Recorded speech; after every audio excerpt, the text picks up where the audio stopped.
Vamos lá, minha gente. Vamos voltar aqui então nessa terceira parte da aula.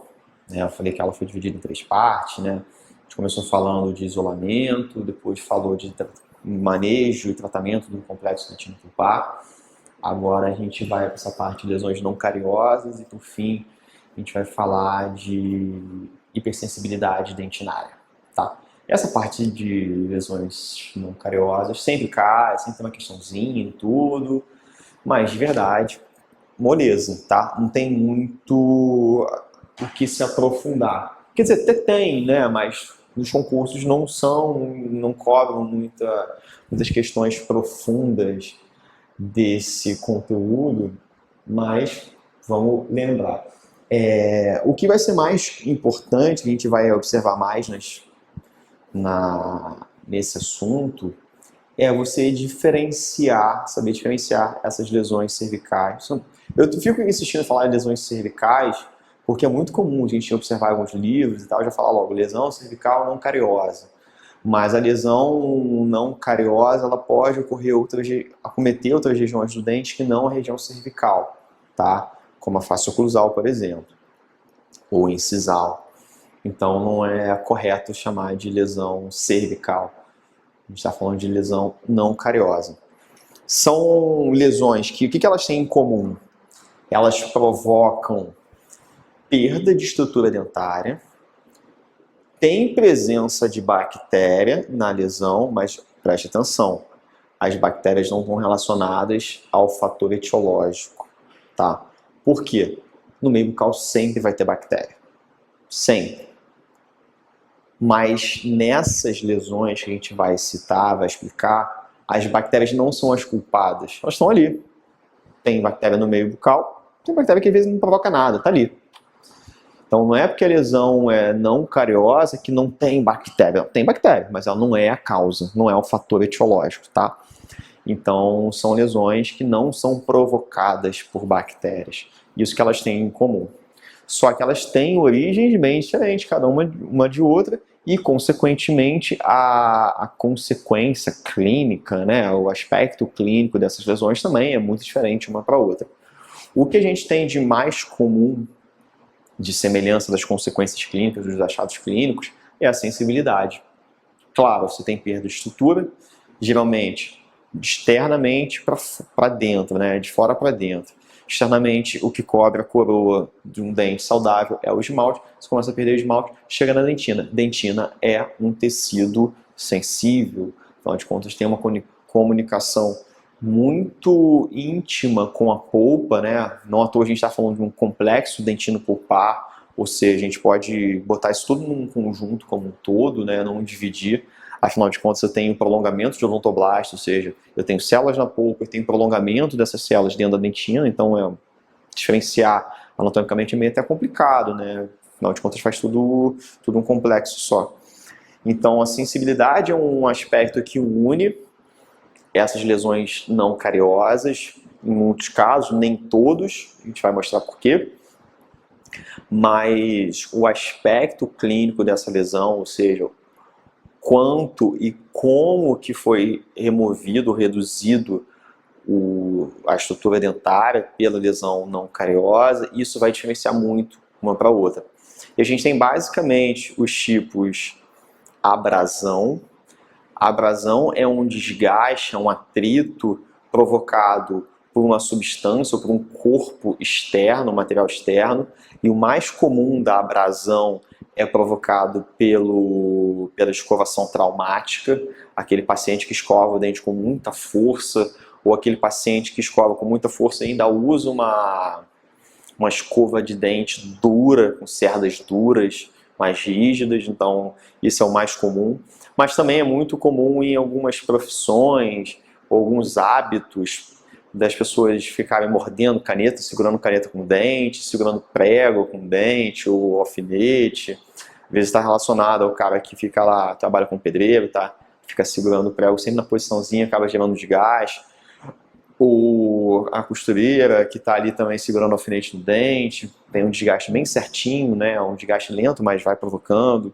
Cachimbo também, né? No Neville tem uma foto de um paciente que tem um desgaste por cachimbo, assim, bem marcante, né? Enfim, mas abrasão basicamente de material, um corpo externo que provoca esse desgaste nos dentes, tá? O outro que é um tipo de abrasão de certa forma, que é a atrição, que também é um desgaste na superfície do dente, um desgaste bem mecânico, só que é provocado de dente com dente. Então ele acontece quando o paciente tem bruxismo, ou quando tem, pode até ser mesmo um bruxismo, um bruxismo de sono, ou durante a vigia, quando o paciente está acordado, sabe, algum hábito de ficar rangendo os dentes, um excêntrico ou cêntrico, depende. Então, sim, você tem um contato que gera um desgaste não fisiológico, né? Então, você tem a abrasão, a atrição. A gente também tem a erosão, o Baratieri chama de corrosão no último livro dele, tá? Mas é um processo químico, diferente da abrasão, da atrição, que é um processo mecânico. A corrosão ou erosão é um processo químico provocado por ácidos. Esses ácidos podem ser provenientes da dieta, da alimentação ou da ingestão de bebidas, ou ácidos intrínsecos, quando o paciente tem problemas de refluxo, tem vômitos frequentes, às vezes uma questão de bulimia, anorexia, esses problemas assim são graves, né? Às vezes o problema do paciente é bem maior do que simplesmente o desgaste dos dentes, mas se tem essa diferença dessa fonte externa ou interna, tá? Fontes externas, por exemplo, frutas cítricas, por exemplo, alimentos ácidos, bebidas ácidas, Coca-Cola, suco de limão, cerveja, bebidas alcoólicas como já são ácidas. Uma que é muito interessante também, bebidas isotônicas. Então, é muito comum em atletas de alto rendimento, né? Atletas profissionais, né? Que bebem bastante isotônicos, que precisam para se recuperar mais uma bebida bem ácida, então vai gerando desgaste ao longo do tempo. O cloro da piscina, então nadadores, ou quem faz, não só natação, mas aquela ginástica artística, ginástica aquática, não sei lá, esqueci o nome agora. Mas enfim, quem fica muito tempo dentro da piscina também, o cloro e a acidez da piscina acaba gerando também essa erosão, essa corrosão. São sempre químicos, né? E aí você também tem, como não tem um contato específico, você vê que as lesões são mais espaçadas, são mais largas, enfim. E você também tem a abfração, que também é um mecânico, só que não é diretamente onde está ocorrendo a lesão, tá? Então você tem um problema oclusal, um problema de contato prematuro, interferência oclusal, que acaba gerando um desgaste específico no dente, mas não exatamente onde está tendo esse contato irregular. Bom, vamos ver aqui que a gente vai lembrando e falando mais detalhes, tá? Bom, lesões não cariosas. Lesões caracterizadas pela perda de estrutura na região cervical do dente, sem envolvimento bacteriano. Toma cuidado, eu falei aqui, está escrito aqui até lesão, região cervical, mas não necessariamente, pode ser na face oclusal, pode ser na incisal. Lesão cervical não cariosa é um fator predisponente para a hipersensibilidade dentinária pela exposição da dentina. Nem sempre depende do limiar de dor do paciente, enfim. Afetam principalmente a face vestibular de caninos e premolares de adultos e idosos. Por que de adultos e idosos? Porque muitas vezes isso vai acontecendo ao longo do tempo e vai só se acumulando, o dente não consegue se regenerar, então é mais fácil você visualizar uma lesão que demorou anos para surgir, obviamente no adulto e no idoso, do que no adolescente. Então vamos lá, vamos diferenciar abrasão. Definição: desgaste mecânico devido à interação entre dentes e objetos extrínsecos. É o desgaste patológico de dentes como resultado de processos parafuncionais, hábitos ou por ação de substâncias abrasivas. Exemplo: desgaste nas bordas incisais por hábito de fumar cachimbo, mastigar sementes ou castanhas, roer unhas ou até mesmo interpor tampa de caneta ou piercings linguais entre os dentes. Além disso, a interposição de objetos entre os dentes como prego, alfinete, instrumentos de sopro, enfim. É aquele trauma de baixa intensidade, não é aquela coisa que o paciente vai botar um cachimbo na boca e já vai aparecer com uma cavidade, ou vai botar um prego e vai aparecer com cavidade, mas ao longo do tempo isso vai acontecendo. Unha, então, unha é tão fraquinho, você vai roendo a unha, acabou com a unha, mas depois vai crescendo mais, e o dente não fica crescendo, não vai recuperando, a unha recupera, então problemático nesse sentido. Causa mais comum de abrasão na região cervical é a escovação. Vamos pensar então na escovação, gente. Vocês acham que a escovação, você consegue escovar sempre, todo dia, fazer um movimento, sempre no mesmo ponto, num único dente? Claro que não. Se o paciente faz escovação forte, traumática, ele vai escovar toda aquela região, vai desgastar toda aquela região, então essas lesões não vão ser concentradas, não vão ser muito bem restritas, tem um término muito bem definido. Vão ser lesões rasas ou não, mas vão ser mais extensas, digamos assim, muitas vezes associadas também a uma retração gengival.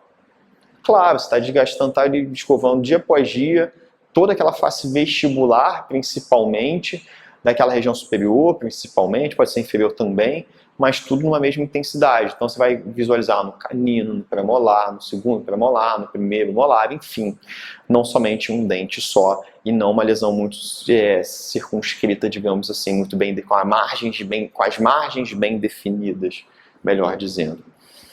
Não há diferença significativa entre o uso de cerdas macias, duras ou médias e lesões de abrasão. Claro, se o paciente faz uma escovação mais forte, tá? Claro, se ele fizer uma escovação forte, pode usar a escova macia que ele vai fazer desgaste também.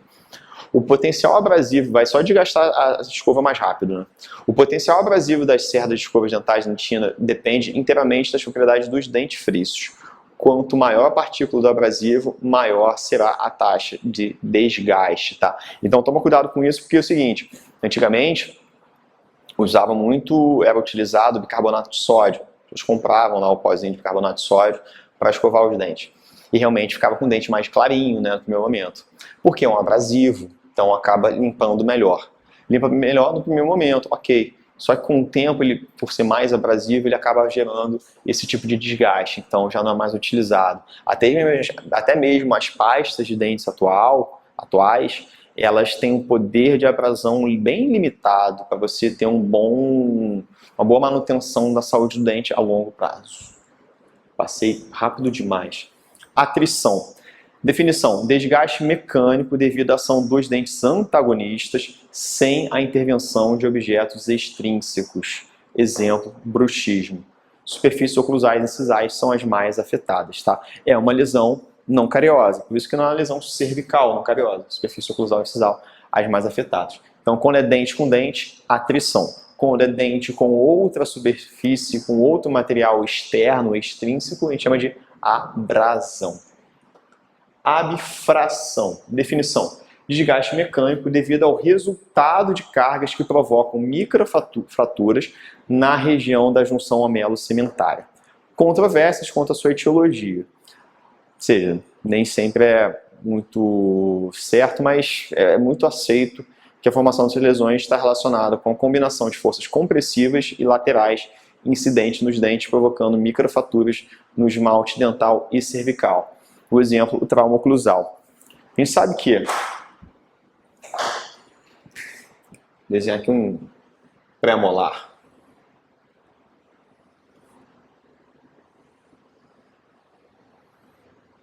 A gente sabe que na região cervical, o meu esmalte ele tem uma espessura bem fininha, né? E se eu também tenho um movimento, um contato de dente nessa região, por exemplo, uma interferência oclusal, e eu tenho uma tendência de deslocamento, enfim, eu acabo gerando uma força de compressão e de tração nessas regiões que com o tempo vai gerando microfraturas nesse esmalte. E isso começa a soltar e vai formando aquela lesão de cunha, ou seja, aquela lesão em formato triangular. Então, geralmente bem associado à margem cervical mesmo, a região cervical, a margem gengival, uma lesão com a margem muito bem delimitada, e claro, você consegue imaginar que a escovação gerou uma lesão como essa? Tem como. É provavelmente um trauma oclusal, né? É o que se mais aceita, né? Então a bifração realmente é muito comum até, e claro, vai ser mais comum que em pacientes idosos, adultos ou adolescentes? De novo, em adultos e idosos, que ela vai ocorrendo com o tempo, lentamente. Alguns pacientes pode ser mais intensa, outros não, mas ela vai acontecendo com o tempo e o dente não regenera. Então, a lesão vai sempre acontecendo. Corrosão ou erosão. Mesma coisa, né? No Conceição, nos livros mais antigos, você vai ouvir o termo erosão, erosão química. E no Baratchev já usou, no 2017, usou o termo corrosão. Definição: desgaste químico devido ao resultado de ação de ácidos sem envolvimento bacteriano. Envolve a ingestão de ácidos orgânicos e inorgânicos provenientes, fontes extrínsecas, dieta, ar, ambiente de trabalho, água ácida da piscina, medicamentos e drogas ilícitas, e fontes intrínsecas, vômito, fluxo, refluxo gastroesofágico e bulimia nervosa, tá? Então você pensa o seguinte, você tem aquele líquido bem ácido, que ele acaba se espalhando na superfície do dente e na cavidade oral como um todo, ele vai atingir locais específicos? Também não. Então você vai ter uma ação muito mais, às vezes muito na superfície oclusal dos dentes, principalmente inferiores, e mais espalhado, digamos assim, você também não tem margens bem definidas. Um efeito que acaba acontecendo interessante, como acontece muito inferior, vou desenhar o inferior aqui. Você tem esmalte e dentina, certo? Você vai gerando desgaste toda a superfície do esmalte. O esmalte ele é mais resistente ao ácido, porque ele é mais mineralizado, tá? Chega um momento que você tem um desgaste que chega nesse ponto aqui. Você está em esmalte, desgastou todo o esmalte nessa ponta de cúspide e chegou em dentina. A dentina ela é menos resistente à erosão ácida, à corrosão. Então, o desgaste na dentina ele é mais rápido. Então, depois de um determinado tempo, a sua lesão acaba tendo um aspecto assim. Como se fosse uma pequena cavidade na dentina. Como se fosse uma ilha, ao contrário, digamos assim. Uma cavidade um pouquinho mais profunda na dentina. Por quê? O ácido continua atuando ali na mesma quantidade, tanto esmalte quanto dentina. Só que a dentina é menos resistente, então ela degrada mais rápido, acaba desgastando, sofrendo esse processo de corrosão mais rapidamente e mais pronunciadamente, digamos assim. Foi feia essa palavra. Mas enfim, mas dá para você visualizar isso. E o nome desse tipo de lesão, o nome dessa lesão é perimólise, tá? Vocês vão encontrar até numa questão aí, tem falando de perimólise. Conceição, o que ele fala de tratamento? Deixa eu apagar isso aqui, que esse desenho tá feio.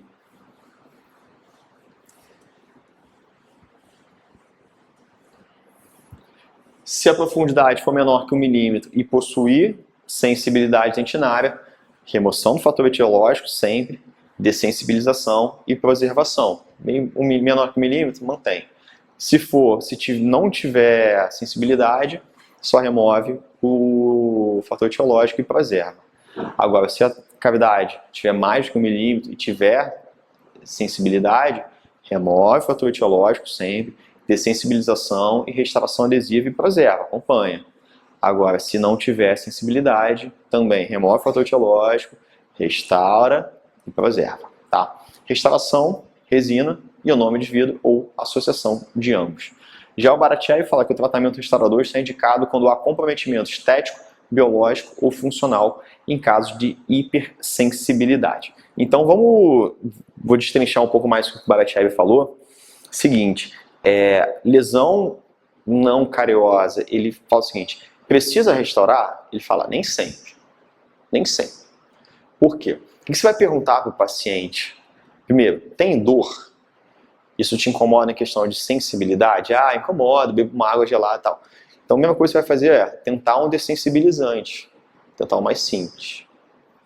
Não remover, ou uma pasta de dente, dessensibilizante e tal. Não conseguiu resolver, aí você vai para um dessensibilizante. Não resolveu com dessensibilizante, aí você pode ir para o material restaurador. Tá? Outra coisa, existe algum envolvimento estético? Isso incomoda o paciente esteticamente falando? Pô, essas lesões aqui, essa retração gengival me incomoda, então beleza, aí pode tentar um tratamento. Outra situação, existe algum comprometimento biológico? Como assim? Às vezes essa lesão de abfração está muito profunda ou está tão profundo tão profunda a ponto de servir como um fator retentivo de biofilme. Então já passa a ser um pouco problemático, então é melhor você restaurar para deixar a superfície lisa, tá? Outra situação que ele fala que é interessante fazer a restauração, comprometimento funcional. Que comprometimento funcional é esse? A gente sabe que alguns pacientes usam prótese parcial removível a grampo.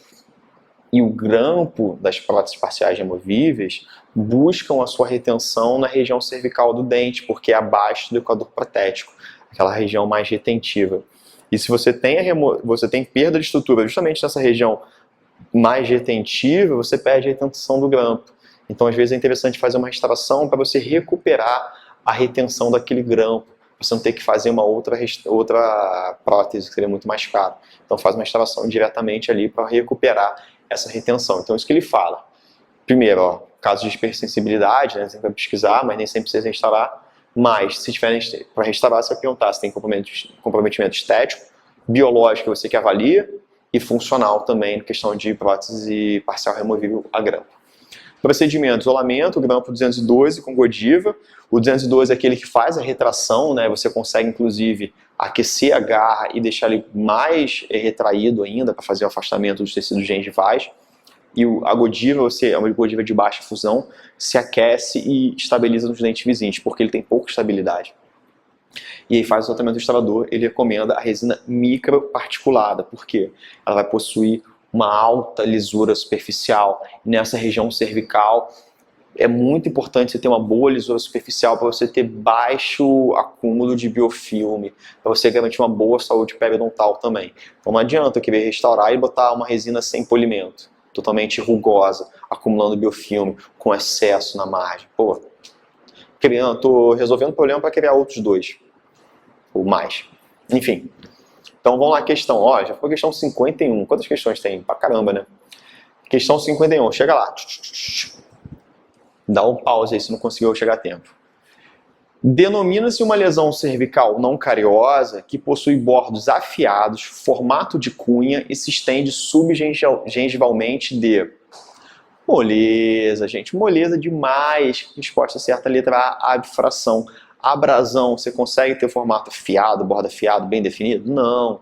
Atrição é dente com dente, então você vai ter mais face oclusal e borda incisal. Asperização, isso é um procedimento que você faz às vezes. E erosão também pega mais a face oclusal, também não tem nada de bordos afiados. Resposta certa, letra A, abfração. Só que as questões estão sempre buscando essas definições. Vamos lá, 53. Lesões cervicais não cariosas se caracterizam pela perda de estrutura dentária na região cervical do dente sem envolvimento bacteriano. Em relação a esta afirmativa, quais são os dentes mais frequentemente comprometidos em adultos e idosos? Galera, é quase sempre caninos e premolares, tá? Os mais acometidos. 57. Escovação dentária vigorosa e vômito crônico, respectivamente, podem ser considerados fatores etiológicos de escovação dentária vigorosa. Muito bem. Abrasão. A atrição seria dente com dente. E vômito crônico. O vômito tem um pH bem baixo, bem ácido. Pelo ácido clorídrico, né, que a gente tem no suco gástrico. Então, isso vai gerar uma erosão química ou uma corrosão. Aqui só tem a opção de erosão, tá? No Baratiev 2017 que ele usa o termo corrosão. Então, respectivamente, abrasão e erosão, resposta certa, letra A. Molezinha, né? Bem tranquilo, tá? Vamos direto então, vamos dar sequência e falar da hipersensibilidade dentinária. Vocês viram que a parte de lesões não cariosas é rápida até, né? Bem tranquilo.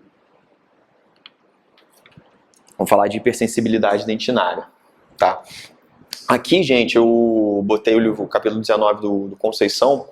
O Baratiev, ele não tem esse Baratiev, ele não tem um capítulo específico sobre hipersensibilidade dentinária, tá? Então ele tem algumas informações ao longo do livro, quando fala de restauração, quando fala de clareamento, quando, enfim, lesões fala de restaurações de dentes posteriores, enfim, fica um pouco disperso nesse sentido, tá? Então, hipersensibilidade dentinária é uma resposta exagerada ou uma dor passageira relacionada à exposição da dentina a estímulos químicos, táteis, térmicos ou osmóticos provenientes do meio bucal. É uma ocorrência bastante frequente na clínica e seu tratamento representa um desafio. Bom, a gente sabe que a dentina não está preparada, ela não foi preparada para ficar exposta no meio bucal. O meio bucal é um ambiente meio hostil, de variação de temperatura, de variação de pH, de contatos mecânicos, enfim, a dentina não está preparada para nada disso. Tá, ela está preparada para ficar totalmente preservada e totalmente coberta ali na parte coronária pelo esmalte. Então, se você tem uma perda de esmalte ou tem uma retração gengival, que tem uma exposição primeiro de cemento, esse cemento ele acaba saindo com o tempo, com a própria escovação, você tem uma exposição de dentina nessa região já radicular, você vai ter essa sensibilidade. Essa sensibilidade ela vai correr, claro, de graus diferentes de paciente para paciente, tem gente que sente, tem gente que não sente, né? Depende do limiar de dor, mas é muito comum e vai estar muito relacionado. Variação de temperatura, variação osmótica. Variação osmótica, vocês vão reparar até, ou quem tem retração gengival como eu, que às vezes acontece com um alimento doce, comendo um brigadeiro, o brigadeiro fica encostando um pouquinho ali naquela região, dá um incômodozinho. Aí, uma bebida mais gelada, por exemplo, eu dou aula lá em Petrópolis também, né? E aí, pô, quando tá frio, você vai no banheiro, vai lavar a mão, escovar o dente, fazer um bochecho, a água da pia já vem gelada, né? Então você vai fazer um bochecho, incomoda, dói. Limão também, alimentos ácidos também, às vezes provocam um pouco isso também. Mas nada muito grave, não. Características: dor provocada, localizada, aguda, curta duração e desaparece com a remoção do estímulo. Então não é aquela dor, é uma dor chata às vezes, né? Depende de cada paciente. Provocado, ou seja, depende de algum estímulo, não vai doer do nada, assim, senti uma coisinha. Não, acontece quando tem algum estímulo, uma água gelada, como falei, um brigadeiro, alguma coisa assim. Localizado, sente ali uma pinçadinha ali no específico. Aguda, aquela coisa chata. Curta duração, rapidinho já para. E desaparece com remoção do estímulo, tá? Testes de exames complementares: percussão, palpação, sondagem periodontal, radiografia, teste de sensibilidade pulpar, teste térmico e elétrico, até para você ver se é uma sensibilidade dentinária, digamos assim, normal pela retração gengival, pela exposição dentinária, ou se já é uma pulpite reversível ou irreversível, tá? Tratamento: uso de agentes dessensibilizantes, faltou um L aqui, dessensibilizante. Atenção que é o seguinte, esses tratamentos desses agentes dessensibilizantes, a gente tem acesso nos cremes dentais. E os cremes dentais estão ficando cada vez mais interessantes nesse sentido, realmente reduzem essa sensibilidade, tá? Então, muitas vezes não precisa de um tratamento restaurador, basta o uso de um creme dental na sua rotina, né? Então, acaba sendo uma informação interessante. Mas, caso não resolva, você vai sempre para um nível um pouco mais complexo. Mas começa sempre no nível mais simples, né? Usa pasta de dente. Não resolveu? Dessensibilizante. Não resolveu? Restauração. Não resolveu, uma cirurgia de recobrimento radicular, enfim, as características.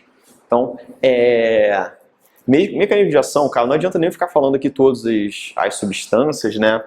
Mas vocês têm essa tabelinha também, acho que não está nem em formato de tabela, mas está tudo descrito para vocês.